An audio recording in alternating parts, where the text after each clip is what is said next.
Halo Sobat Optimis, kalian pasti sering dengar istilah Bapak Pendidikan Nasional, iya kan?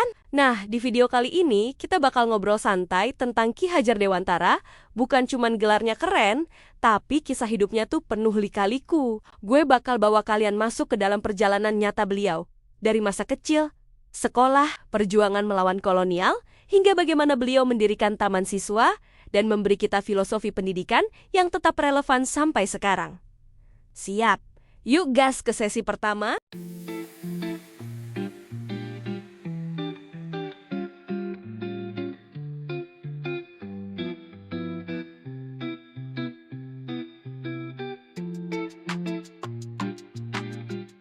Oke, kita mulai dari awal. Ki Hajar Dewantara lahir tanggal 2 Mei tahun 1889 di Yogyakarta dengan nama asli Raden Masuardi Surjaningrat. Beliau berasal dari keluarga bangsawan, cucu dari Sri Paku Alam III saat umur 7 tahun. Beliau kehilangan ibu, tragedi ini nggak bikin semangatnya padam. Bahkan saat itu ia tetap belajar melalui guru pribadi di rumah. Pendidikan formalnya dimulai di Europische Lagerschool Els, sekolah Belanda untuk anak Eropa dan pribumi elit. Tapi perjalanan ini belum mulus, banyak tantangan di depan. Nah, setelah LE, beliau melanjutkan ke pendidikan kedokteran di Estiosia Sekolah Dokter Pribumi sekitar tahun ke 1905. Tapi sayangnya, karena sering sakit atau karena beasiswa dicabut, beliau nggak bisa menyelesaikan studi kedokterannya. Dari situ beliau mulai aktif sebagai penulis dan jurnalis. Menulis di surat kabar Jawa dan Belanda seperti Sedio Tomo, Midden Java, The Express, dan lainnya. Tulisan-tulisannya itu tajam, kritis terhadap penjajahan, sehingga sering menuai reaksi dari pemerintah kolonial. Contohnya, tulisan If I Were a Dutchman als ik ins Nederlander was yang mengkritik kebijakan Belanda. Akibatnya, beliau dijatuhi hukuman internir atau pembuangan ke Bangka.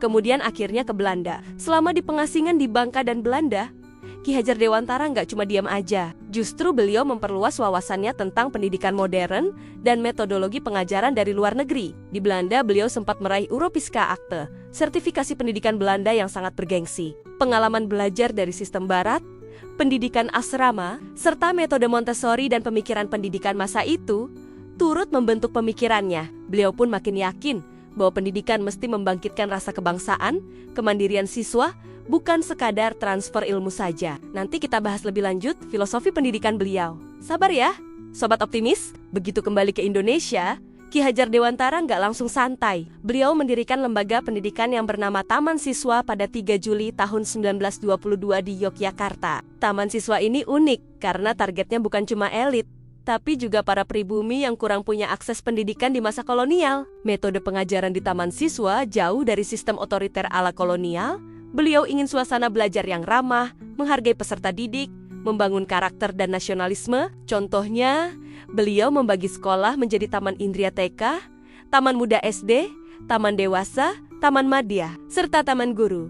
Konsep jenjang pendidikan untuk masyarakat luas. Namun, pendirian ini nggak lepas dari tantangan dari pemerintahan kolonial. Tentu saja Belanda nggak suka gerakan semacam taman siswa yang bisa membangkitkan kesadaran rakyat. Mereka menerbitkan regulasi Onderwijsordonnantie tahun 1932 yang membatasi sekolah liar dan kontrol institusi pendidikan swasta. Tapi publik dan berbagai organisasi mendesak pembatalan regulasi itu.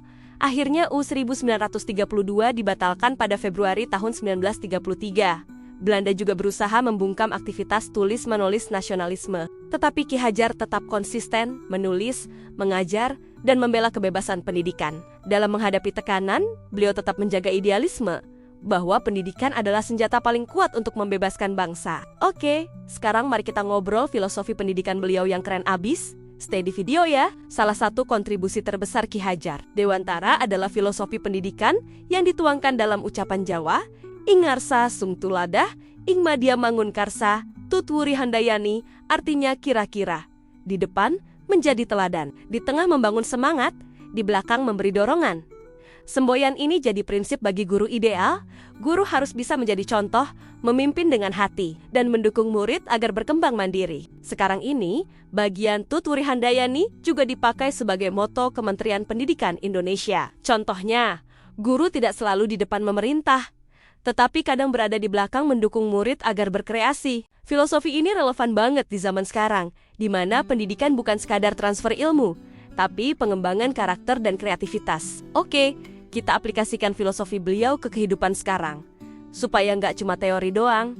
Misalnya di sekolah, guru nggak selalu menjadi pemberi aturan semata, tapi juga pembimbing yang memberi ruang agar murid bisa bereksplorasi, bertanya, berkarya. Kalau di kelas online, guru bisa memberi challenge atau proyek kreatif, lalu mendampingi murid, bukan hanya ceramah terus. Di luar sekolah, orang tua dan komunitas juga bisa menerapkan. Tunjukkan perilaku baik tuladan, beri dukungan handayani, dan ikut memotivasi agar mereka semangat belajar. Misalnya anak kecil yang hobi menggambar, alih-alih memberi batas terlalu ketat, biarkan ia eksperimen. Beri dorongan, beri fasilitas sederhana. Intinya, filosofi Ki Hajar itu fleksibel dan bisa diterjemahkan dalam konteks zaman digital dan modern. Setelah Indonesia merdeka, Ki Hajar Dewantara tetap aktif di dunia pendidikan dan pemerintahan. Beliau pernah menjadi Menteri Pendidikan, Pengajaran dan Kebudayaan, dan juga menerima gelar Dr. Honoris Causa dari Universitas Gadjah Mada pada ke-1959.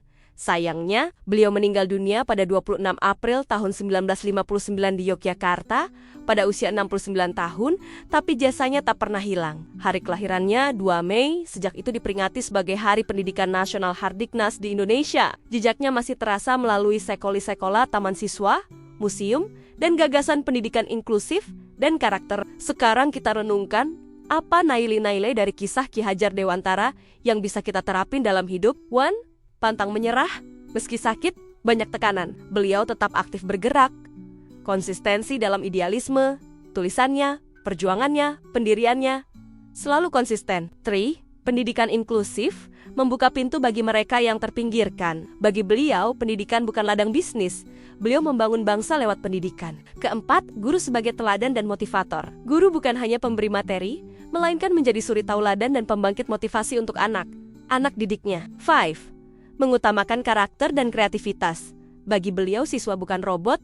Setiap orang unik punya kelebihan dan kekurangannya masing-masing. Kalau sobat optimis, nilai mana yang paling kena ke kalian? Bisa jadi ide konten, atau perubahan kecil di sekolah, atau di komunitasmu. Nah, gue pengen share satu kisah kecil dulu. Ketika regulasi U 1932 muncul untuk membungkam sekolah liar, banyak sekolah taman siswa ditutup. Tapi masyarakat dan media protes keras, akhirnya regulasi itu dibatalkan. Itu bukti bahwa apabila banyak yang bersuara, perubahan bisa terjadi. Ada juga kisah bahwa Ki Hajar rela melepas gelar bangsawan ketika berganti nama menjadi Ki Hajar Dewantara agar lebih dekat dengan rakyat dan simbol bahwa pendidikan itu untuk semua, baik miskin ataupun kaya. Itu semacam tindakan simbolis tapi bermakna bahwa dia nggak mau menjadikan status itu penghalang untuk menyapa orang biasa. Kisah kecil seperti ini sering nggak diceritakan banyak orang, tapi bisa bikin kita makin respek sama perjuangannya. Oke sobat optimis, kita udah keliling bareng Ki Hajar Dewantara dari masa kecil, perjuangan, ide, sampai warisannya. Semoga kisah ini nggak cuma jadi sejarah basi di kepala kita, tapi memicu kita untuk bertindak, minimal di ruang lingkup kecil, seperti sekolah, komunitas, keluarga. Kamu bisa share video ini ke teman, guru, atau adikmu, supaya mereka tahu bahwa pendidikan dan karakter itu warisan yang harus dijaga. Jangan lupa like, komen di bawah. Apa nilai Ki Hajar yang bakal kamu terapin? Terus subscribe dan klik lonceng biar nggak ketinggalan video inspirasi berikutnya dari Optimis Selalu. Terima kasih sudah nonton sampai habis. Tetap optimis, tetap semangat, dan sampai jumpa di video selanjutnya.